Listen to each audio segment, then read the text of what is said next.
Greetings, everyone. My name is Captain Logan, the host of The Captain Logan Show. Welcome back to The Captain Logan Show. It is part 2 of our post-Comic-Con festivities. Tonight, we're going to chat about, as always, whatever you guys want to talk about. Primarily, we want to keep it to Comic-Con stuff that we didn't deal with last night. So, this is unprecedented for us, DJ. We're doing 2 Captain Logan shows 2 nights in a row. And I felt like I was just here seeing you, buddy. Yeah. It's been great. I think it's going well. Hopefully this one goes well too. Hopefully so, indeed. It'll be interesting to see what the turnout is like, because we've never tried this 2 nights in a row before. We have done 2 in a week, but we've never gone back-to-back nights like this. But anyway, folks in the comments really excited that we fixed the audio problems. I'm really embarrassed about the audio problems. It was entirely my fault, by the way. I didn't properly introduce my chat moderator. It's DJ Martinez, my producer and chat moderator. Thanks for being back, buddy. Hello, everyone. It is the moderately audible moderator. Yeah, more than moderately. Like it's just normal now. Normally audible. Yeah, exactly. It's yeah, it's reasonably. We have reasonable audio. We're like Agents of S.H.I.E.L.D. now. It's reasonably paced. We've got reasonable audio now. Anyway, folks, thanks a bunch for being here. Good to see everybody there in the comments. I see G Stone. I see Creepy Spacey. David Crabtree is here. Christian Ogden is here. Cinematographic. Rainbow Color Warrior. That's a name I don't recognize. Although, you know what happens a lot of the time? There'll be people that I'm like, oh, cool, a new person. And then I'll get a message later on privately or something. It'll be like, yeah, I'm actually so-and-so. Been watching you for 8 years. Just changed my name to confuse you. That's happened before. Guys, tonight we will take again. I want to take mostly questions about recent news that's not related to the MCU and Phase 4. We talked entirely about that last night, and unsurprisingly, we got a whole hour and 20 minutes out of that.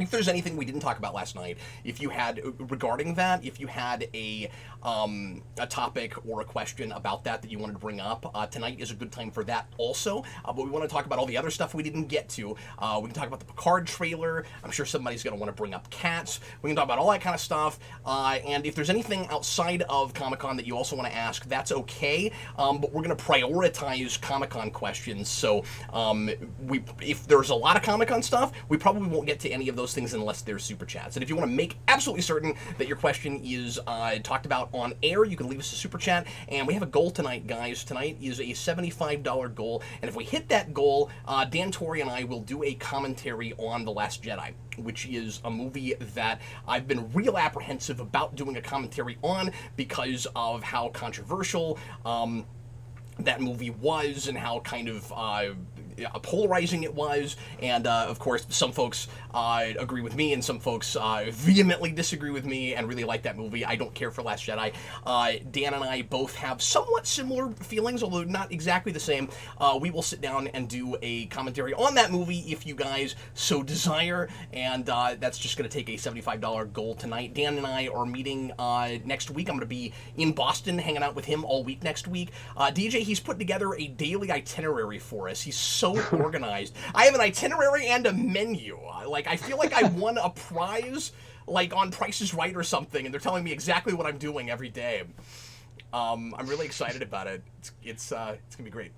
That sounds fun. Have you been to Boston before? I have never been there before. It's gonna be my first time. And there's a lot of sightseeing and stuff in his itinerary. We're gonna do some beaches, and there's some parts of the city we're gonna explore, and I'm stoked. It's gonna be great.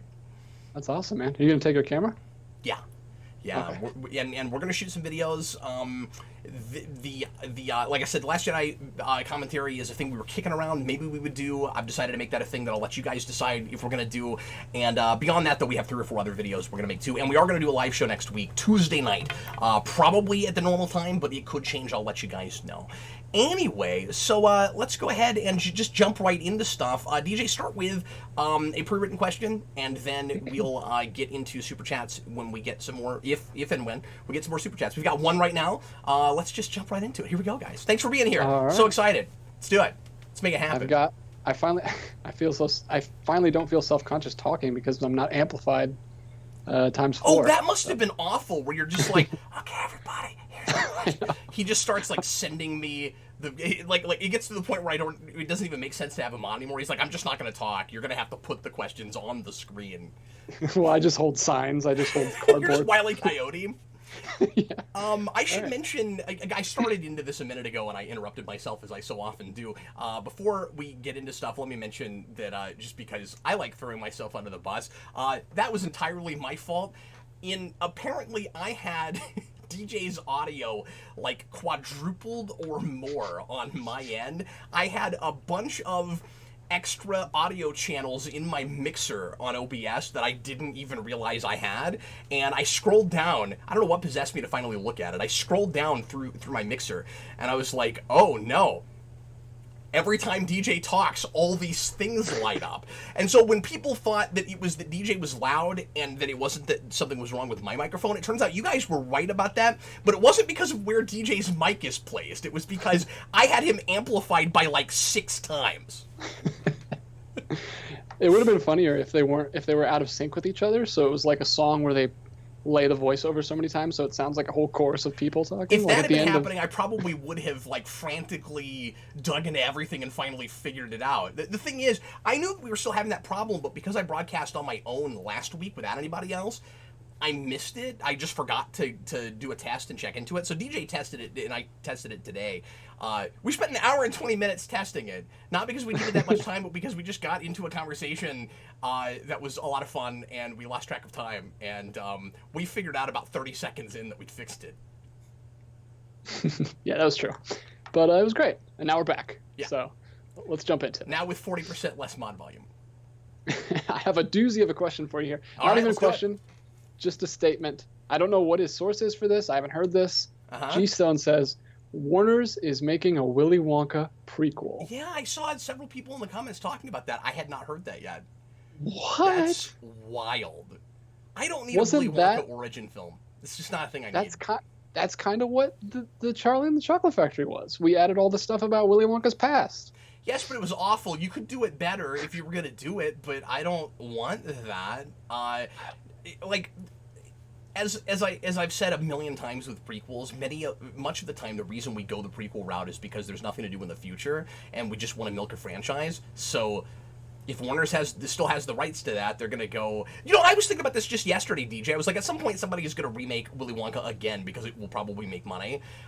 This is their way of doing that without just straight up remaking it, because the last time we did that, it didn't really work. And I think you could remake that movie and make people like it, but I don't know if after the failure of the last one, if you could really get people to go see it. Like, you could make a good one, but I don't know if you could get people to really want to go see it. And I think last time the studio kind of realized, oh, that's really like a beloved film. Maybe we're gonna have to wait until a lot of first generation people are dead before we try that again.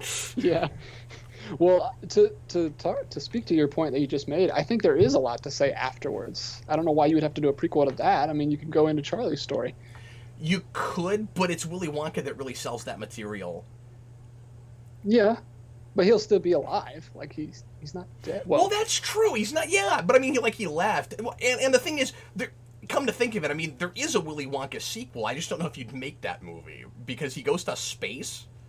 Oh, does he? I've never heard that. He gets in his Wonka Vader and he goes to space. That's amazing. And it might just be a little bit too whimsical to try to put on screen. I don't know. There's a movie that I don't think you've seen that I would love to get your opinion on or do a commentary with you. Mm-hmm. That this one guy on YouTube did a great video where he argued that it is a sequel to Willy Wonka and the Chocolate Factory, but I won't spoil that right now. But it's awesome. Well, I'd like to see that. Yeah. Yeah. It's not really, so but it makes a good argument. Yeah, not knowing any details at all, if we have any, because I had not heard that, my first reaction is, yeah, that sounds obligatory and superfluous, and why are we doing that? I think DJ's right. I think it would be more interesting to go forward. But I also think that's kind of hard to do. Because the thing is, yeah, Willy Wonka's not dead, but how do you have him involved enough? Like, he's retired. He's not in the factory anymore. Yeah. And I mean, their argument probably is that he does have a pretty awesome past because he traveled all over the place to like recruit the Oompa Loompas and collect all of his data for his chocolate and everything. So, You'd have to work overtime to prove to me that there's really a story there. Besides, like, you can have really interesting background that's not necessarily a character-driven story. You know what I mean? Yeah. Anyway, we've talked. As you can see, we both love Willy Wonka. We could probably do a whole show on this. We really could. And obviously, I'm intrigued. I'm not saying that I can't be won over on the idea, but immediately I'm like, I don't know about that. Anyway, we need to finally do our Willy Wonka commentary. We've been talking about it forever. Yeah, well, it might finally be relevant soon, so. Everything comes back. And every time I start thinking about doing a thing, it's uncanny. It always comes back. Like, it's I still haven't done the Blade Runner review, but when I was talking about finally doing a sci-fi rewind on Blade Runner, then, like, we announced 2049, and then it came out, and this happens all the time. Yeah, maybe you have some kind of superpower. Maybe you're like Good Luck Chuck. That is a dumb superpower. You could bring things back, though, that you want. Well, okay, that's cool, but I'm also maybe like a major contributor to the degeneration of culture, and I don't really want to be responsible for that. Anyway, let's go ahead and jump into some super chats. Go ahead. All right, super chat from T-Edge1. Mr. Rogers movie trailer thought. Sorry, he rolls right. Mr. Rogers movie trailer thoughts. Thoughts?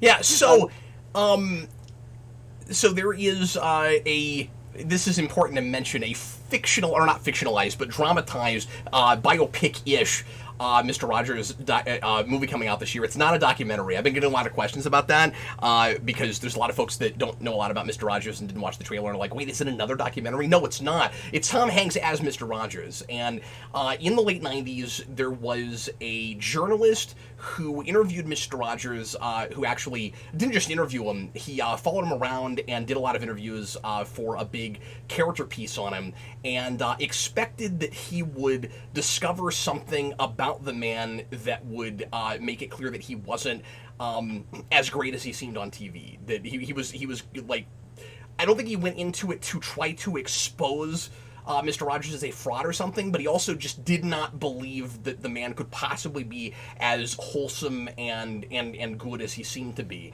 And the movie's about how he was wrong about that, and it's a character piece for that guy before it's as much about Mr. Rogers. But anyway, I'm really excited about it. What did you think of the trailer? I don't want to share my opinion. You don't? No, because you're not gonna like it. No, that's fine. Go ahead. Okay. I want to know. I was actually more excited before I saw the trailer. Mm-hmm. I can't not. He just looks like Tom Hanks to me, and he sounds like Tom Hanks, and I can't see Fred Rogers in him. I think 20 minutes in, it'll win you over. I hope so. The trailer, I was like, wait, he's not doing the voice. He just sounds like Tom Hanks to me. I mean, he is doing a softer voice, but I think his voice is just so, like, loud and booming to me, or not booming, but it's just so recognizable. And I haven't even seen a lot of Tom Hanks movies, but just the few I've seen, he's really, I don't know. It was that paired with the fact that I just saw the documentary, so like the story of me getting wrapped, like I would probably get wrapped into this story if I didn't know that he's not going to find anything. Like he's just not. He's great. We know that Fred Rogers is great. The documentary just told me that, so like I know how this movie is going to go, and I don't know. I'm still looking forward to it. I'm still gonna see it, but I was more excited before I saw the trailer, I think. That's fair. I have a unique perspective because I've been studying Fred Rogers for about 3 years now. He's a major hero of mine, and a person that I've been spending a lot of time reading up on and learning about a lot about. So that documentary had some things in it that I didn't know, but by and large, I was familiar with everything there. So. Mm-hmm.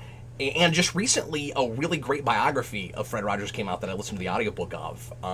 And yeah. So, like, I was already familiar with the story about this journalist, and so I was just kind of excited to see it dramatized. Some people have said, like, what is the point of this when you have that documentary? And, like, I think they're, like, the points are somewhat different, right? We're like, it's. I think it will be worth seeing a character study about a guy who was influenced by Mr. Rogers as opposed to just watching a thing that's about the man's life. And I much prefer this over like a straight up biopic. Yeah, it'll be fictionalized. Like we'll see this man be impacted by him, which is great. But like that documentary hit me so hard, and like it was my second or third favorite movie last year. Like it was amazing, and we saw so many people, like dozens of people that were impacted by him in the documentary. And I don't know, it's just.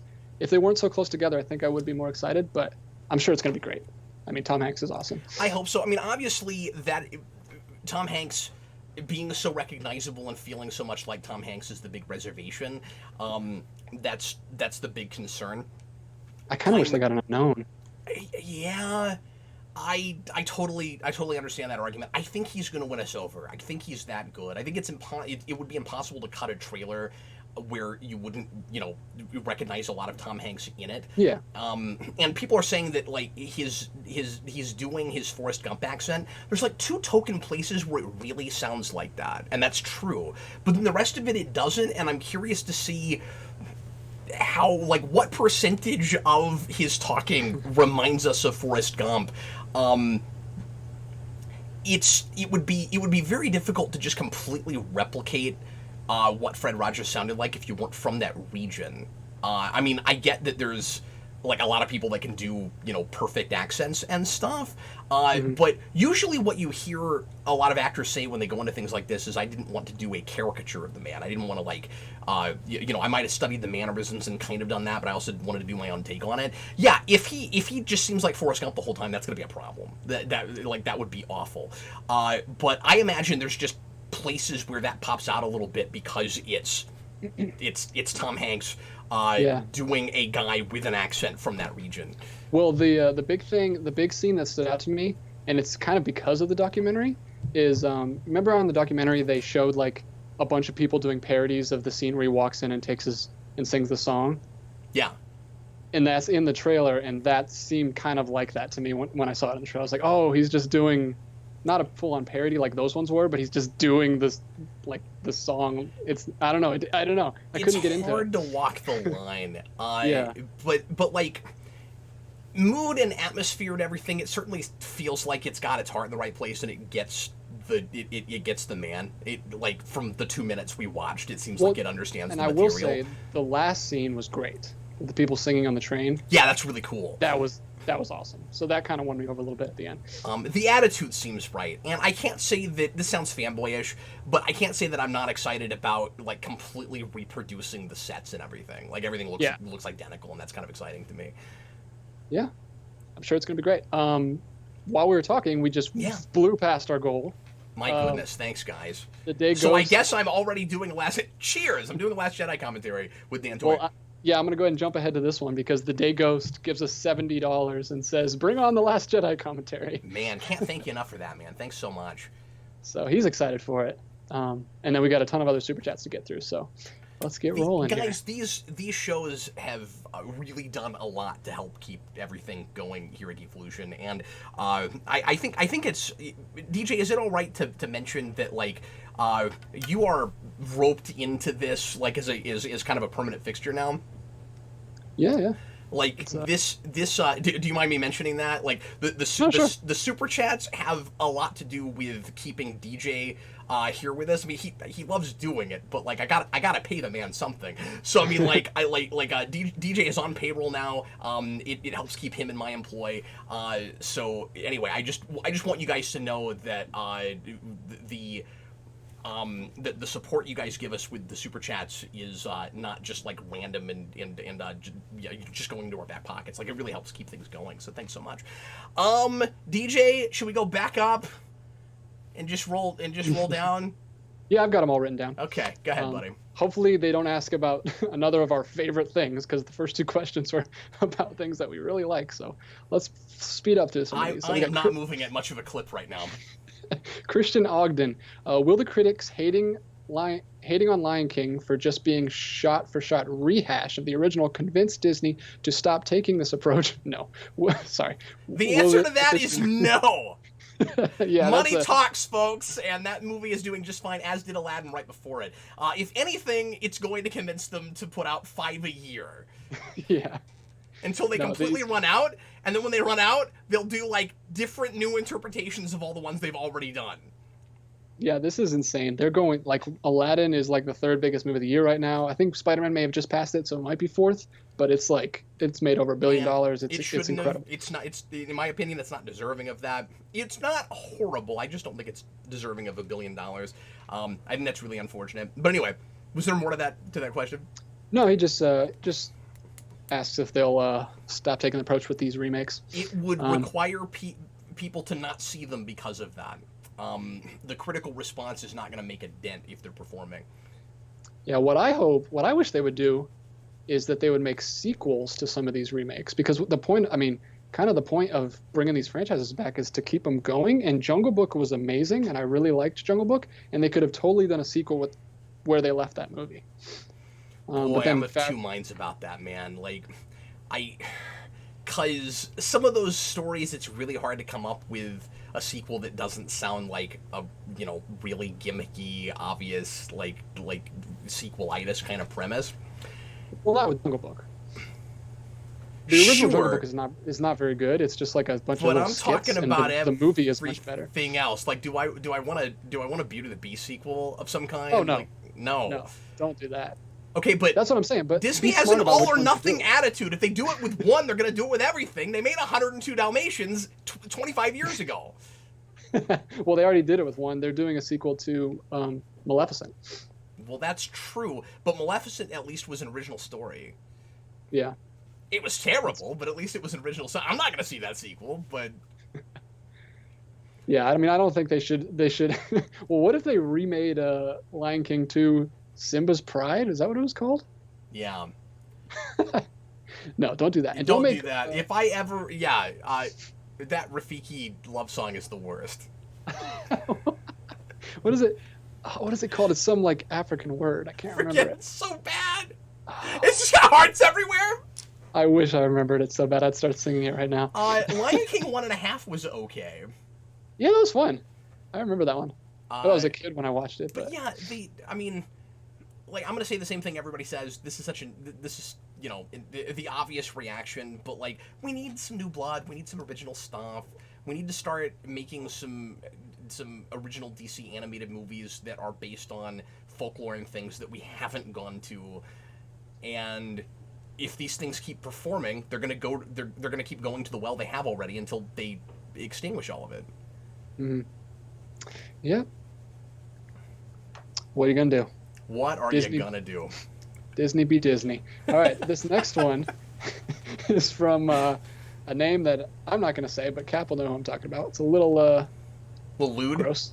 Yeah, a little lewd. So I'm just gonna call him BPOB. 199 super British chat. Are you guys Petroleum? I'm sorry. Go ahead. Are you guys looking forward to the Watchmen show? We just talked about that. I was not sure how I would have answered that question until I saw the new trailer. And this is, of course, blasphemous to some people. I get Eric's feelings on this, where it's a thing that shouldn't be made and it's not fair to the original creator, and like, he thinks it's kind of a crime to make more Watchmen stuff. But beyond the politics of it, yeah, I'm intrigued, man. I can't help it. I'm very intrigued. It looks like there's real potential there, with the alternate present day post Watchmen. I would not have done a sequel to Watchmen. I think what they're making is more interesting than if they just tried to tell that story again in a miniseries form, which is what I thought originally they were going to do.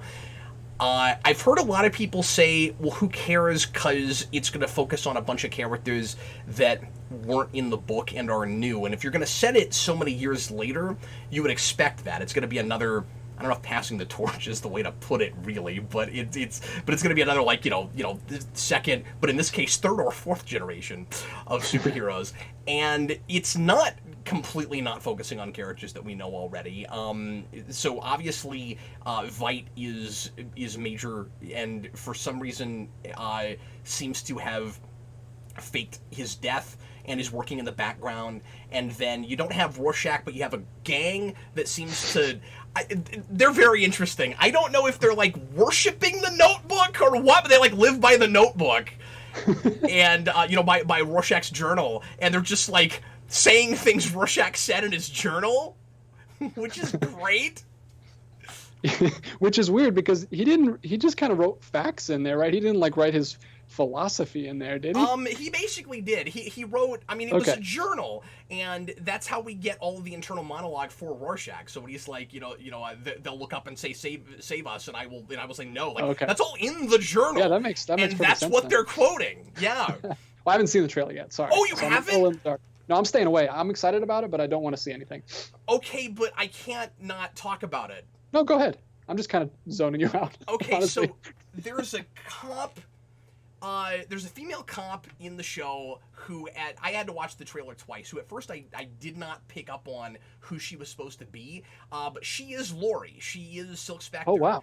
Yeah, and she would be a great cop. She's played by an actress I recognize, but I can't immediately remember who it was right now. Somebody will tell me in the comments, I'm sure. It looked like she seemed like good casting to me. And anyway, she introduces herself as Lori Blake. So she's taking her father's name, which is fascinating. Whoa. Yeah, that's a... Whew. And like, I don't immediately have a problem with it, because I want to know why she did that. I mean, I think it's really interesting. This could go... This is like either... This could only go two ways, right? Like, we could hate this or we could love this.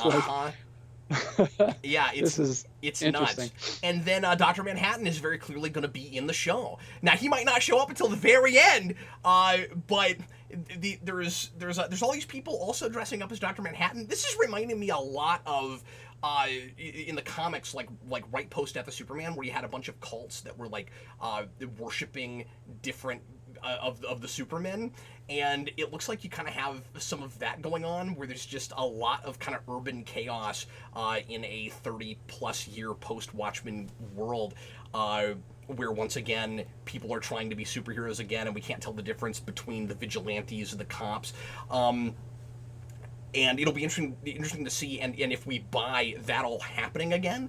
But anyway, so Dr. Manhattan at the end of the trailer, we see him really briefly from behind. Like, he shows back up on Earth, and there's a mask that somebody had been wearing that looks like Dr. Manhattan, and he picks it up, and you see his blue hand, and then they cut to the logo.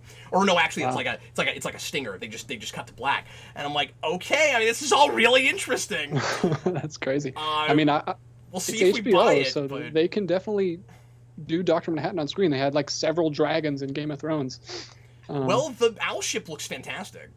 Yeah, they got showed the money. It, and the owl ship looks exactly like it did in the movie, but then how else would you make it? Like, that's what it would look like.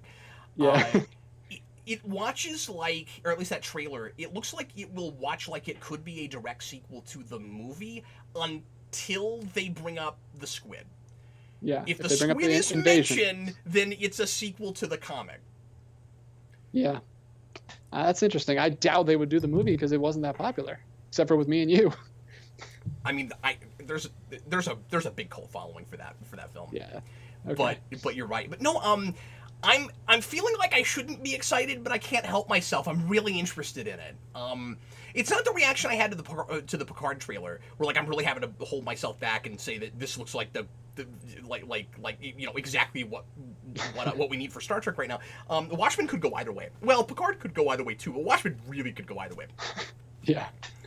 All right. No, that's but awesome. It's not as stylized as I wish it was. That's the only thing, is that when we're outside, it looks a little more stylized. Anytime we go into an interior, it looks like everything else on television. Oh, okay.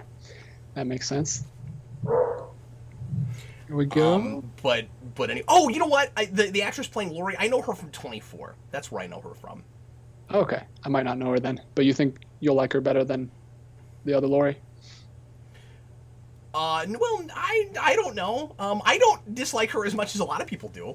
Okay. Yeah, I thought I remembered you. She's a little airheadish, but she's not as bad as people say she is. I like her better than Ozymandias. I'll go on record and say that. Well, yeah, that's true. You do not like Ozymandias.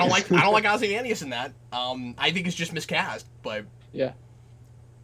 All right. Well, here we go. The Vampire Diaries. It's another thing I could talk about all day. I've got a lot of thoughts about that. I know. We keep getting things that we both want to talk to each other about. The Vampire Diaries. Help myself. This is interesting. It's about the channel. What other commentaries can we look forward to? Oh, real quick, G Stone, I wanted to mention this because I had not heard this, says the creators say there's no internet in the Watchmen universe. That's fascinating, that the internet was never invented. All of the, like, alternate history, like how the world turns out, not just in a world where Vietnam is a state, I wonder if it still is, and where Nixon was president for, like, a bazillion terms, and we got rid of term limits, like... That's all really interesting, but then also, what does the world look like after Veidt attempts his utopia and it fails? And also, did the journal get published, or did that gang find it or something? Like, I'm gonna assume it actually got published. But Yeah, it probably got published, but they probably thought it was just like a conspiracy theory, and these are like the conspiracy theorists that are like, I don't know for sure, but following it. yeah. And how did they start their cult without the internet? They must have had to like put signs up and I don't know. That seems like we didn't need the internet before. We had plenty of cults before the internet. We did have plenty of cults. But I think it's really cool to try to, like, the more I'm thinking about it, I love the idea of no internet. Because I could see technology kind of going backwards, especially when Veidt, I just thought of this. Veidt had a lot to do with a lot of technological progress we were making. So you take him out of the equation and there's no internet. That's really interesting. But also, now Lindelof can have his cake and eat it too. Because if he was writing a Watchmen story in the 80s, he wouldn't have to deal with all the surveillance and stuff and smartphones and everybody being able to video everything. But he's found a way to still be able to tell a story that way. Mm-hmm. And I think it could work. I don't think that's necessarily a cheat. I think there could be really good reasons for no internet. That's really cool. I'm glad they kept the alternate present thing going, because that's like one of the most interesting things about Watchmen, and they could have easily just forgot about that. It seems like they're being smart about it. So I'm interested. So far, yep, I'm really interested. We'll have to talk about it when it comes out. Definitely. So the Vampire Diaries asks us, what other commentaries can we look forward to? I don't know if he means like which ones would we like to do or which ones are already been requested. I guess we can answer both. Yeah, I mean, there's been a little bit of Cap, tell us all your master plan, tell us all your plans lately, and I'm just not gonna do that. I'm not gonna tell you everything that may or may not come out, because I mean, I've got some things planned eventually, but I don't want to come out and say like we're definitely doing this, because then people are gonna be upset when they don't come out as early as they want them to. But anyway, I've got a kick-ass commentary that's pre-recorded that will be coming out soon. The First Contact and Insurrection commentaries are both already recorded. I just haven't gotten around to posting them yet. So we have quite a few commentaries even in the queue right now. Oh, and also Jeff and I have a UHF commentary that we have recorded. So we have 4. But I'm only posting 3 to 4 times a week right now, so it's going to take time for them to come out. Beyond that, I've got a few things that have been requested from our Patreon requesters that I won't reveal yet, but there is some comic book and superhero stuff in there. DJ and I have some things that we eventually want to do, including, but not limited to, Willy Wonka. And apparently, Last Jedi will be recorded next week. What else, sir? You want another question? Yes. I was just going to say real quick, because this is related to Comic-Con. Have you ever seen Snowpiercer? No, I haven't. I would really love to do a commentary on that if anyone wants to request Snowpiercer, because they just announced at Comic-Con, or around Comic-Con, that they're doing a series of Snowpiercer. It's a graphic novel. Interesting. I don't know if you knew that. It's based on a graphic novel. They made a movie with Chris Evans. I've heard it's of it, awesome. but I've never read it. I really like it. You'll like it, I think. It's a really cool sci-fi movie. And they're doing a series about it. I haven't watched the trailer, but apparently it looks like more Snowpiercer. I mean, it's not a sequel, it's a remake of it. So I'm interested in that. Awesome. So that's something I really want to watch. Cool. Here, let's look at this. David Crabtree. So the Picard trailer. Here we go again. So the Picard trailer. That last scene with Data and the dialogue. I really suspect that is all in Picard's head, and he's just imagining Data being there. I think there's every reason to be concerned that that's what's going on there, for better or worse. I also think that, that was not an idea that I had considered. I put way too much thought into that trailer when I did my video on it the other day with my Star Trek guys, and did not realize at the time, because I got a little bit of flack for not listening to the cast interview before we did that video. I didn't even know there was a cast interview, so that's why I didn't listen to it, and then I watched it later, and Spinger all but confirms that. Like, he doesn't come right out and say that's what's going on, but he does say that it's B4 in the drawer, and then immediately kind of wishes he could take his words back and is thinking, maybe I've said more than I'm supposed to. But I had this whole this whole like two different theories of like, is it before in the drawer, is it Data in the drawer, and depending on what android parts are in the drawer, will tell us something about what's going on in the future. But Spiner was real quick to say, like, basically, hey, fans, don't get your hopes up too much, because, like, I'm there, but I'm not in every episode. And he seemed like he was kind of hinting that maybe Data's not a major player, or even isn't really there. And if B4 is in the drawer, but his parts aren't put back together, it's not gonna be what I was thinking maybe it would be, which is a B4 that has Data's memories, of course, like from the end of Nemesis, who has kind of evolved to be a new character that's a blend of those personalities.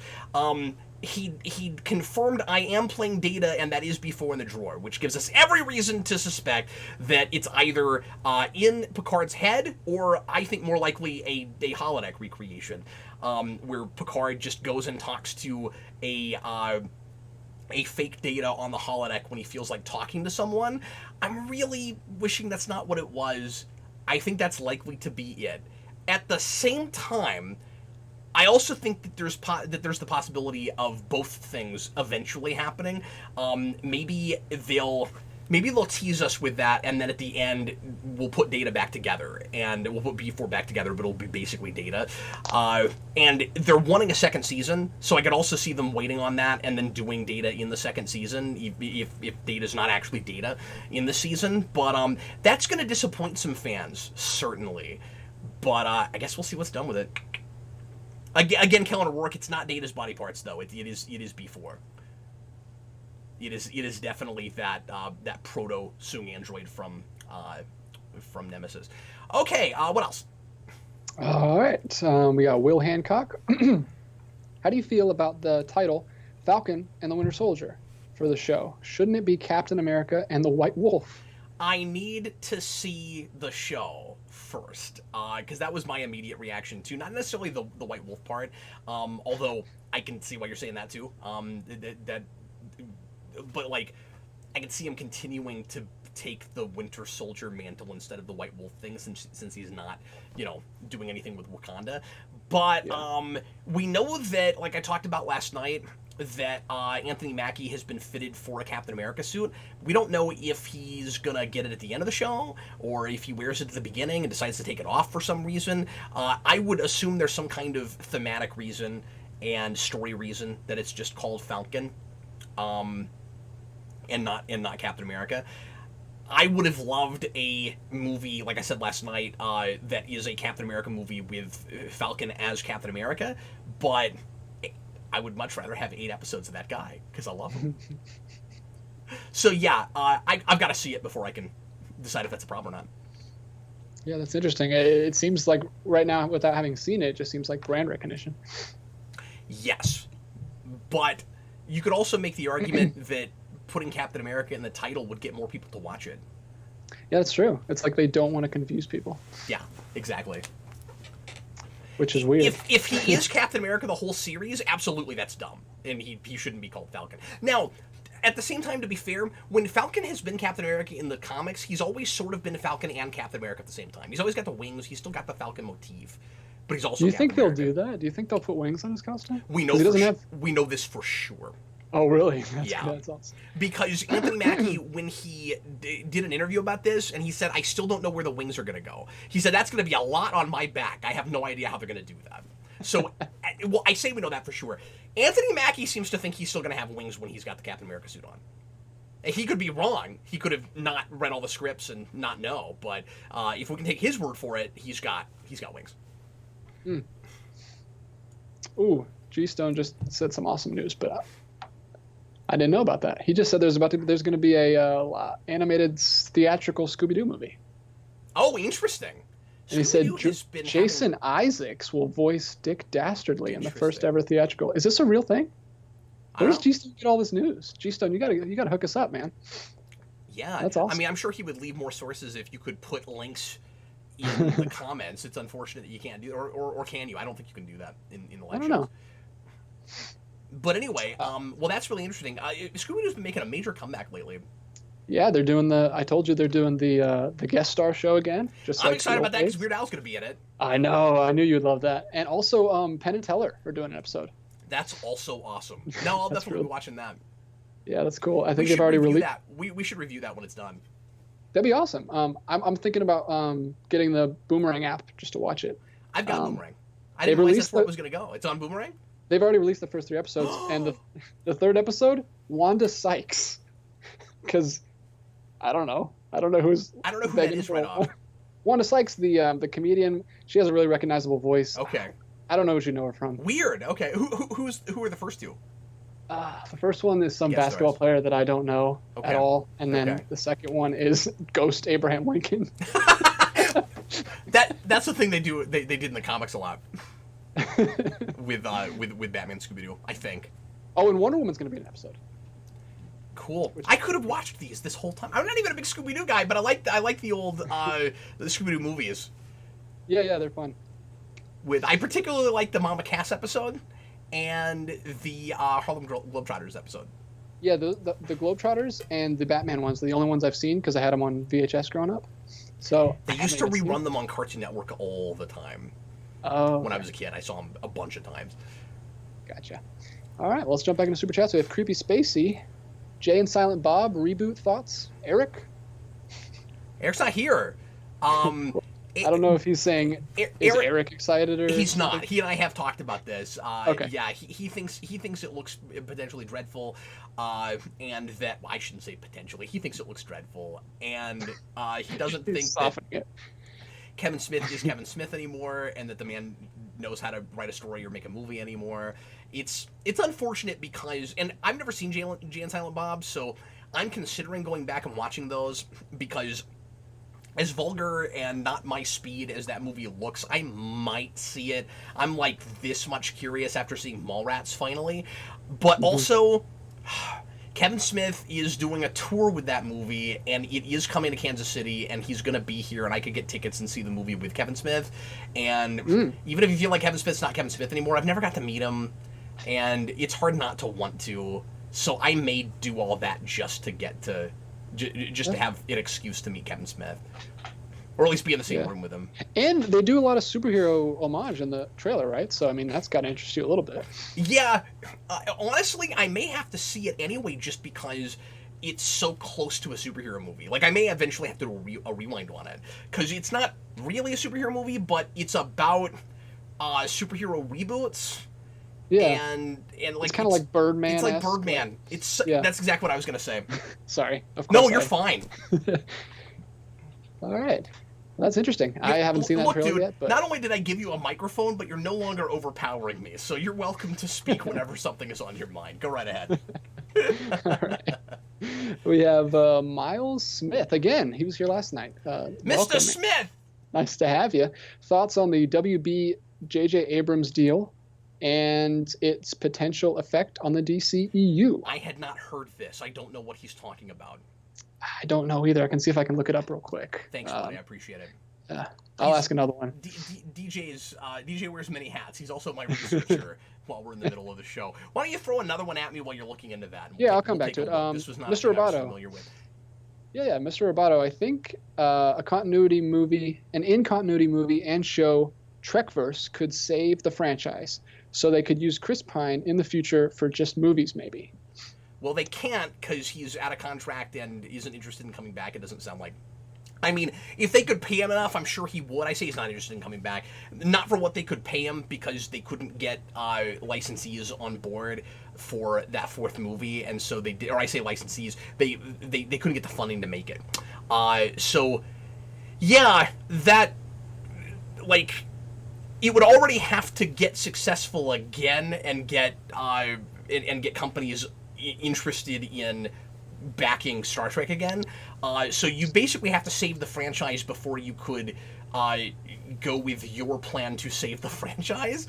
But also, I don't think there's anything like as much interest in the Abrams verse as there used to be, given the fact that Beyond didn't perform. I think most people, even people that loved that first movie, considering they didn't care for Darkness, and most of them didn't bother with Beyond, are really ready for that to die. And I think you're going to get a lot more of those people interested in the Picard series.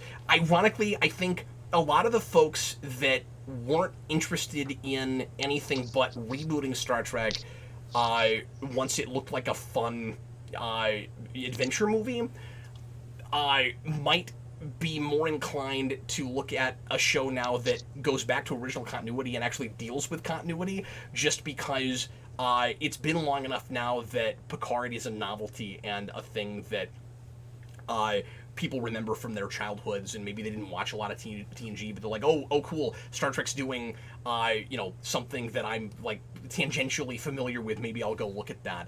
But I also think Logan has a lot to do with bringing in mainstream audiences to see that show. I think the Picard show, if it's good, will be the thing that saves Star Trek, and I think we will only move forward from then on and stay in prime continuity if it's popular. That's not just wishful thinking. I think that's what will happen, because I think CBS is realizing that that's what more actual Star Trek fans want, and you either can bring in a few more people with that if it's good, or the only people you're going to get to watch it are the major Star Trek base in the first place. So either cater to them or pack up shop, go home. All right, so I figured it out, or I think, if I understand this correctly, Bad Robot, J.J. Abrams' production company with his wife, they are in a bidding war right now. All the companies are having a bidding war right now for Bad Robot, and it looks like Warner Media is in the lead with like $500 million as the offer. So they're going to be in a partnership. So I'm guessing he's just asking, with him so involved in Warner Media moving forward, do you think he'll have any effect on the DCEU or DC movies? Possibly.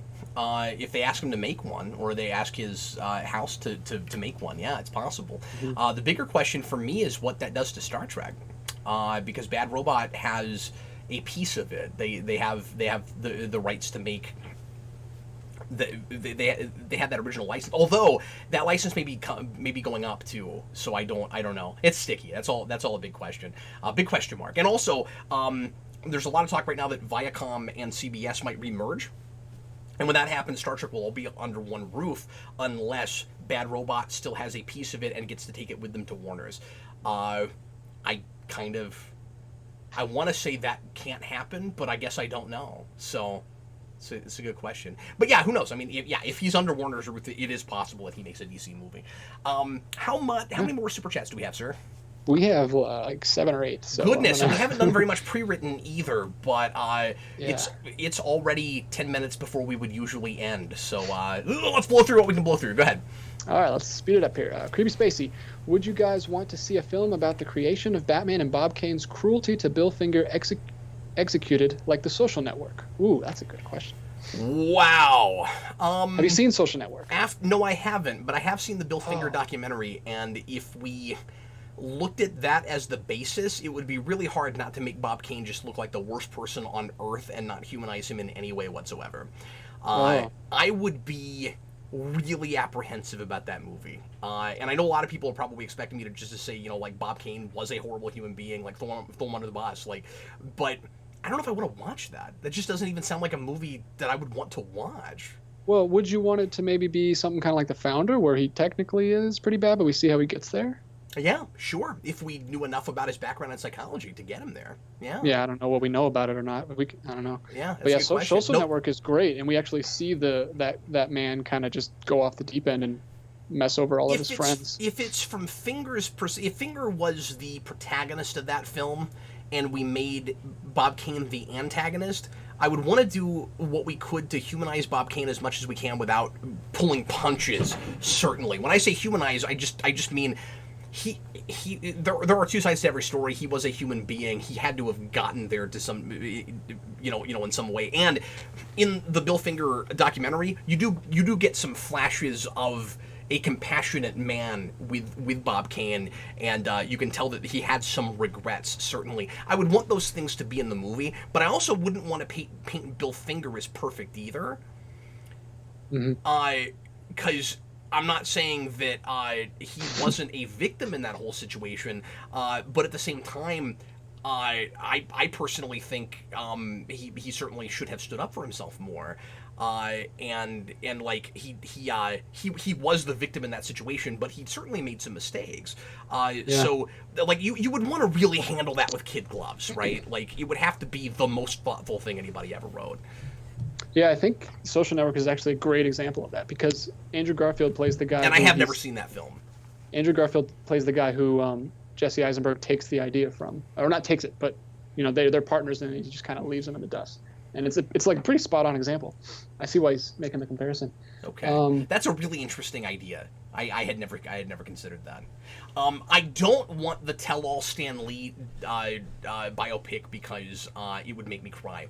The more I find out about Stan Lee, reading Marvel: The Untold Story, which I just finished recently, I hope that movie never gets made, because it either will pull its punches really hard to like. Protect the image of the man, and the public image of the man, or it would go so far the other way that nobody would even be able to stand it. Except for that one guy who thinks comics are stupid. Well, yeah, we're not going to talk about that. Okay, what else? You're talking about Bill Maher? We're not going to talk about Bill Maher. Bill Maher does not come up on the show. Go ahead. All right. Again, this is where Day Ghost gave us the big donation for the commentary, so thanks for that. So much, sir. And then he also says, in reference to our conversation earlier, I think they announced the Jungle Book 2 with Favreau, so that's great. If that's true, interesting. I'm excited about that. Okay. Because I don't know if you've seen that, but they did change the ending, and it's really interesting where they left it. Oh, so did they? I didn't bother with it. Eric said it was really good, but I didn't bother with it. Yeah, it's really good. Beautifully animated. His super chat, just because we need to read the super chats, said something like "Bring on the Last Jedi" commentary, right? Well, I read it earlier, that's why I didn't repeat it. Oh, did you actually read it out loud? I didn't hear it. Okay, sorry. It was "Bring on the Last Jedi" commentary with about 6 exclamation points. So he's doing his job. He's at. Well, I guess we will. We will happily do that for you, sir. Yeah, thanks so much, man. I've not seen it since the theater. I saw it twice in the theater. I've not watched it since then. I don't know if I'm going to do a pre-watch or not. I've not decided yet. But anyway. Talked about it, but you probably remember it pretty well. Yeah, I also have gotten kind of tired of talking about it, and I think a lot of my my smaller, more like detailed, nuanced points.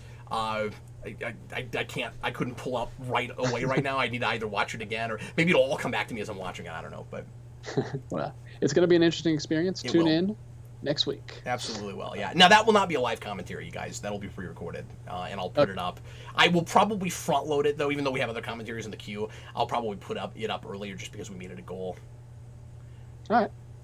Cool. Christian Ogden says, thrilled to hear Doom Patrol got a Season 2. What a pleasant surprise. Cool. Yeah, I've not finished the first season. I watched the first episode, was intrigued. I thought it was uneven. I didn't love it, but I thought it had real potential. I will go back to it at some point. It's not immediately in my bag, so it's been hard to really prioritize it, but people keep asking me to review it, so I will try to do that. I'm not finished with Jessica Jones yet either, so... I haven't seen any. I hear great things about it. All I hear is that when I say I like Umbrella Academy, everyone says Doom Patrol's better. So, what do I know? Interesting. Mr. Roboto with another super chat. Thanks, man. Any theories on 10 and or 20 film sequels trend? On the 10 and or 20 film sequels trend. Is that is he talking about just that, like, we can't let a franchise die, we're going to keep them going forever? If a franchise has been sitting around for a few years, or 10 or 20, we got to find a way to make a sequel to it? Oh, is that what he means? Oh, I'm not sure. I don't know what he's talking about. Or is he just talking about, like, if you consider the MCU one franchise? No, I think he is talking about 20-year film sequels, now that I see that. So, like Blade Runner, I don't know what else, Creed. It is a trend right now. There's a lot of examples that I'm not thinking of right now. So many of them have been better than they have any right to be. It is a trend that I was really leery of at first. Back when we did it with Indiana Jones, we were seeing a lot of tropes that we've started to subvert, or just done in such a good way it doesn't matter that they're tropes, right? Where, like, you bring somebody back, after a bazillion years, and you have to come up with some kind of contrivance to get them back in the saddle, even if it doesn't make sense that an 80-year-old man would do the things that he did when he was 25, and you have to give him a son or a daughter that he didn't know about, or you have to have an old flame come out of nowhere that he hasn't seen in 75 years, whatever it is. But they've been a lot better lately. And we've come up with a lot of really creative ways to do them, particularly with Creed. And I think the first two Creed movies are as good as Rocky. I still say that. I love them. I think they're just wonderful. So it's not bothering me when they're good, certainly. The last hurrah thing with an actor who is, getting really up in years and plays a part one more time is real risky, because you don't want to leave us off on a real crappy note where it's like, well, they played him one more time, but we don't talk about that. That can be really unfortunate. It's also, of course, taking the place of what could be new original stories and allowing new talent to thrive, and it's one of the many things that's keeping us from creating new actual old school movie stars, I think. But I would rather have that than nothing but blockbusters. So yeah, I mean, like you said, a lot of them are great. Toy Story 4 was 9 years. Incredibles was 13 years. I think Rambo's coming back too. Incredibles was mediocre in my opinion, but Toy Story 4 was insanely good. Yeah. Considering my expectations for that film. So yeah, absolutely. All right. Good Old Gamer says, I wonder if we'll get a Old Man Conan the Barbarian. Schwarzenegger has been wanting that, and there's rights issues that have prevented that from happening. But he really wants a King Conan movie where he comes back and plays Conan at 7 That would be awesome. Yeah, and Logan Conan. That I would like to see. I think that would be really Just cool. call it Conan. It would be called King Conan. Oh, awesome. Or no, I'm sorry, Conan the King, because that would be based on a series of comics that have done precisely that idea. That's cool. All right, Tyler Parker, what happened to the Telltale Batman playthroughs? I've been real busy with stuff. It'll come back soon. The last time I tried to also I was having weird internet issues with the PS4. I don't know why, but the last couple times I tried to broadcast, the stream kept breaking down on me, and the last time I got halfway through a chapter and it broke down and I couldn't even get back into it. So I will try to do that again soon, but it's been difficult to prioritize because I've been having problems with connecting. Just with that, we haven't had any problem with the live shows, so I don't know. All right, what else? Sorry, I'll get to that super chat later. I saw that. The answer is, of course. That's the answer. All right. No, he says how often. Oh, I thought it said, do you? But Creepy Spacey again. That is the most personal question anybody's ever asked me on the show. Hey, we open ourselves up on this one, man. We really do. Although, here's the thing. It's ironic that he says that here, because usually, and my dad has asked me about this, because my dad watches this show some, and he asked me one day, he was like, so it says ask me anything. Do you really mean that? Can I ask you? I'm like, well, within reason. He's like, but the super chats, you have to read them. And I was like, I have to read them, but I don't necessarily have to, if it goes too far, This show doesn't say ask me anything like it usually does. What does his fingers and toenails have to do with Comic-Con? That came up on the Comic-Con post-show. Now I really want to make a thumbnail for you that's just like super uncomfortable personal things, and we do like a personal Captain Logan theme. Oh, no. I feel like that show would do gangbusters. Everybody waving Eric. There's Eric. There he is.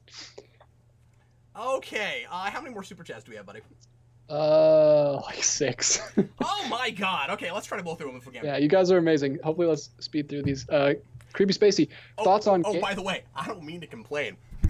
I'm not complaining, you guys. I really appreciate all the super chats. Thanks so much. It's become my favorite new thing to do. Well, we're gonna do a goal where that's the whole show. Thoughts on gay black mask? That'll be the first time we don't hit a goal.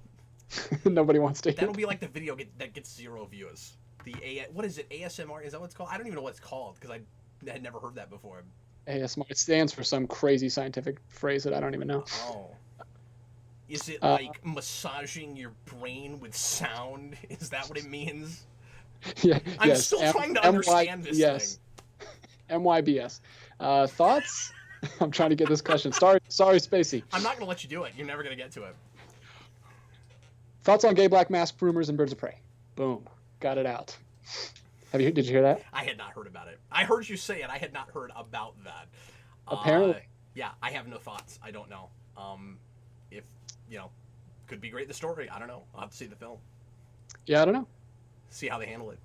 I don't know if that really messes with Black Mask at all. He could still be a mobster. I don't think that'll change anything. Is it really important, Black Mask's sexual orientation? I kind of don't think it is, but could be in that film. All right. Miles Smith, back again. Thanks, man. Do you think the official MCU Daredevil will go with a more lighthearted Mark Waid approach?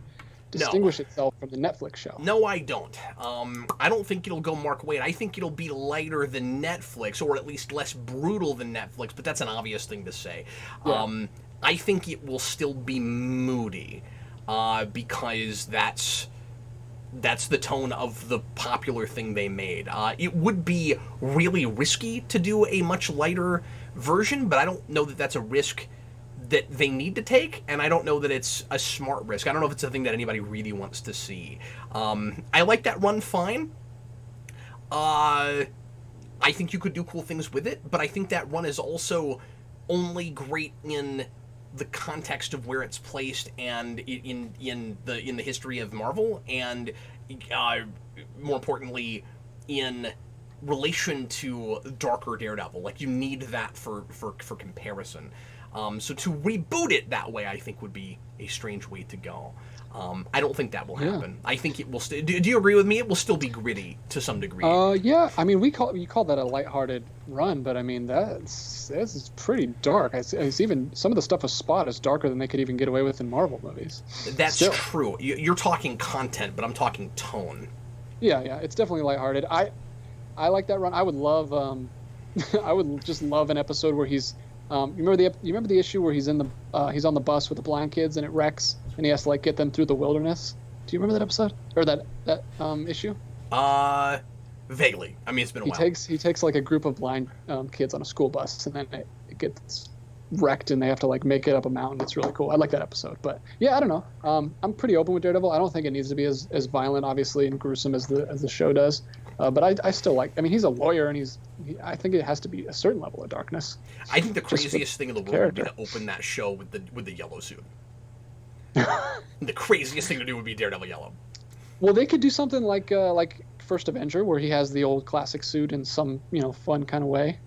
Well, they could, but then you'd have to retroactively say Daredevil's been operating for a long time, and I don't know if you can get away with that in MCU. Oh no, I don't mean like in old day. I mean, just incorporate it some way. Not like he's actually wearing it crime fighting, but he's wearing it for something else. Oh, I see what you're saying. Yeah, it'd be cool. I'm talking about Daredevil just used to go around for birthday parties. I also like the idea that in the very first episode, he makes a yellow suit and thinks it's some other color, and then somebody like comes up to him and taps him on the shoulder and is like, "Do you realize that you're wearing like bright yellow spandex?" And he's like, "Oh, I didn't realize that because I'm blind." But he doesn't actually tell that person that because that would be a bad idea. David Crabtree says, "Bring back the Affleck suit." Yeah, I mean, I like the Affleck suit in that film, but I don't. It looks fine, but I don't know how he moves in it. It's like stiff leather, and it looks like he can barely move. Yeah, and you could never do a conversation scene in that suit because it would be like Klingons in TNG, where every time you move any amount, you just hear.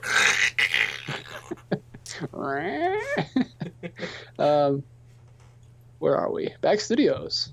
Might have brought it up, but Harley Quinn. Wow. Yeah, I don't know what to make of that trailer. It's crazy. It's again not my thing. It looks like a mid 2000s Comedy Central kind of cartoon. But it looks like it could be really fun and creative with all the DC characters. I just expect that show to get way too vulgar for my taste. Yeah. But there's funny stuff in that trailer. I watched it once. I don't have a lot of thoughts. It was a few days ago. It's a real fast cut kind of trailer. David Crabtree asks, there are reports that Abrams' multi-million-dollar deal with Warner's will see him direct individual movies for both Superman and Green Lantern. Wow. Wow. That's Interesting. Is that true? I guess those are rumors, but jeez. I don't know. Both? Why would he do both? I don't know. Yeah, I can't immediately get super excited about that just because he's had such a track record of just kind of playing greatest hits. And with Superman in particular, did you say Superman? Superman and Green Lantern. With Superman, like Green Lantern, he's kind of stuck going back to the drawing board.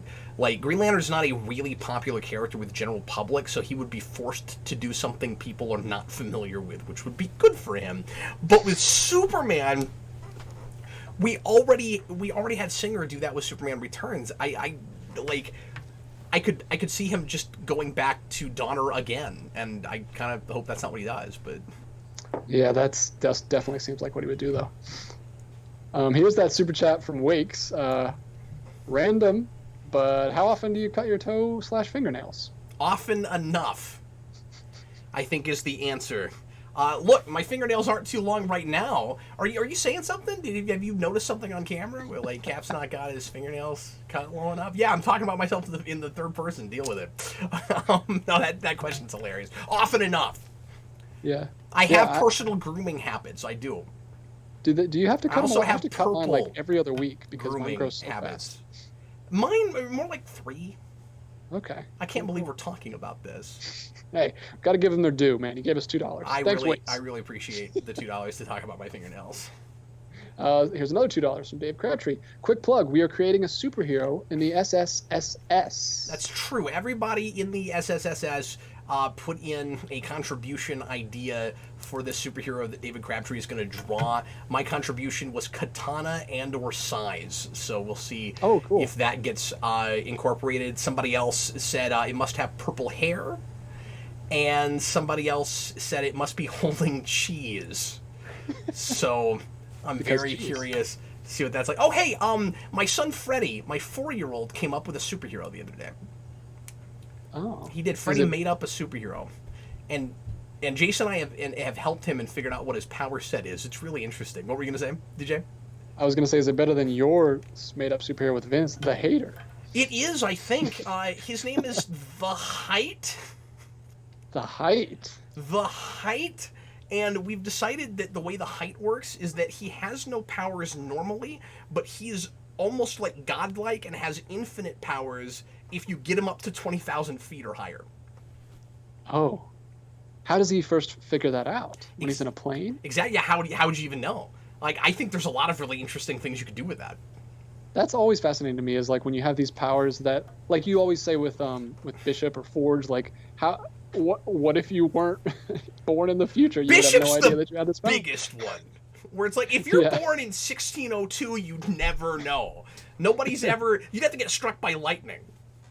Yeah, if the Height was born like before air travel or skyscrapers, how would he know? You would never know. That's true. That's interesting.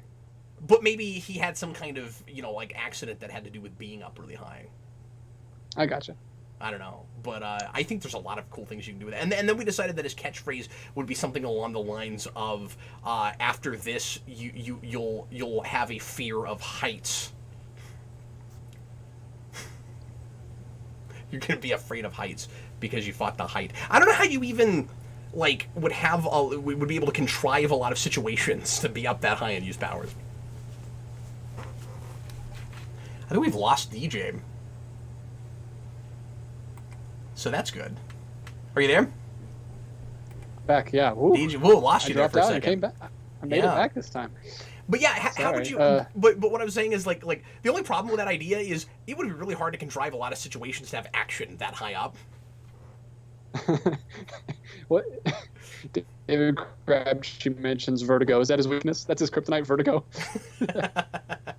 I mean, I think his weakness is just not heights. That's true. You just keep him low. You just knock him. Yeah, I think his limitation for his powers is also his weakness. Because if he had the power to fly, he could only do it over 20,000 feet, and so he could never land. He'd have to have an airplane or something he could get in. He could leave and then get back in. Yeah. Okay, it's getting late. But anyway, we gotta get these knocked out. The super chats are still coming in. Guys, we're past time. We're gonna have to end pretty quick. Stop sending us money. See, I can't bring myself to say that, but we do have to end the show. Go ahead. Yeah, I got to get going. We got to wrap this up. The Boys. This is from goodness, I'm Pandora. sorry. The Boys comes out tomorrow. Really excited for it. So, what's your thoughts on that? I'm not super excited about that show. If I hear great things, I might take a look. I did not like what I heard about what the comic was. Vince has told me about it. He reviewed it years ago and hated it, and it does not sound great. But it just, again, sounds like another like really super vulgar, violent thing. And I need some variety. We just have enough of that right now. I don't need any more of that in my life right now. But I'm not saying I'll never look at it. It's just not a priority. I'm not going to look at it as soon as it comes out. I'm not interested, but I could be made interested. All right, go ahead. Yeah, I have no interest in it. It looks like. Did you watch the trailer? No, because it looks like something I would not like. I don't want to watch it. Yeah. Lightning City. Thoughts on Birds of Prey having a great audience test screening reaction, but WB executives not fond of what was shown on another Suicide Squad situation. I heard about. Oh wait, that. Sorry. Yeah. So this might be another Suicide Squad. No, I got you. I heard about that. That's really interesting. I hope they don't get too involved and turn it into another clusterfish where you have no idea what's even going on. That'd be bad. But yeah, I mean, just because a test screening really liked it doesn't mean that it's going to be a good movie. But if the executives get into it like they did with Suicide Squad and decide that it's more important for it to have certain elements to try to get every person and his dog to want to go see it instead of actually being a movie that makes any sense, then that would be bad. So I hope that doesn't happen again. I really would like to think they've learned their lesson, but yeah, I really hope they don't do it. Well, Suicide Squad made a bunch of money, so I don't know if they learned a lesson or not. That's a good point too. Yeah, despite the somewhat nonsensical nature of the way that was edited, because it looks like it was a straightforward film at one time. Yeah, and people want that version. Tyler Parker. Yeah, more people should be screaming to release that than the probably doesn't exist Snyder Cut. Am I right? Yeah, there's a lot more evidence that there's an actual footage of that version than the Snyder Cut. I mean, we know that there's a different. Yeah, there has to be a different version, and they just cut that the way they cut it. Yeah, because all the cast talks about scenes they shot. We have one more super chat. Cool. Hopefully that didn't jinx us. Tyler Parker. Not that I'm super eager to listen to you complain about Thanos not being comic book accurate. Ooh, taking a dig at us for 2.5 hours. But when's the Infinity War commentary? Well, after that comment, probably at least 2 years from now. No, I don't know. I don't have a plan for that yet. I probably would want to do some of the other Marvel movies that we haven't done commentaries on since Marvel Mania. I've considered eventually letting some more of them stack up and eventually doing a second Marvel Mania. I don't know if Eric would be available for such a thing, so it might have to be with a different co-host. So let me throw that out. When I say that, please nobody do what a lot of the internet does when actual celebrities come out and say they'd like to do a thing. This is not me confirming there will be a Marvel Mania 2. I'm just saying that down the road I can see doing that, but it may or may not be with Eric. Yeah, you guys heard it here first, guys. Marvel Mania Phase 2. Stop it. Coming soon. Don't do that. See, somebody can take that out of context and post it and be like, look, everybody! Look what... DJ is a good source out of context. Yeah, come to me for all your Geekvolution news, guys. Give the good stuff. Give you all the scoops. Okay, guys, I have to apologize for not getting to hardly any pre-written questions tonight, but the super chats really took over, and I know some people are going to be disappointed with that. But a lot of things came up that would have come up in the pre-written. Yeah, there was a lot of crossover. A lot of crossover. So first of all, I did see a lot of questions that we did get to that just were asked by multiple people, and also a lot of things that I could not spend 2 minutes on and move forward. We're just going to take a while. Yep, but it was a great night, guys. was awesome. It was wonderful. Thanks, everybody. Thanks for getting us past the goal and so quickly. That was wonderful. You guys are amazing.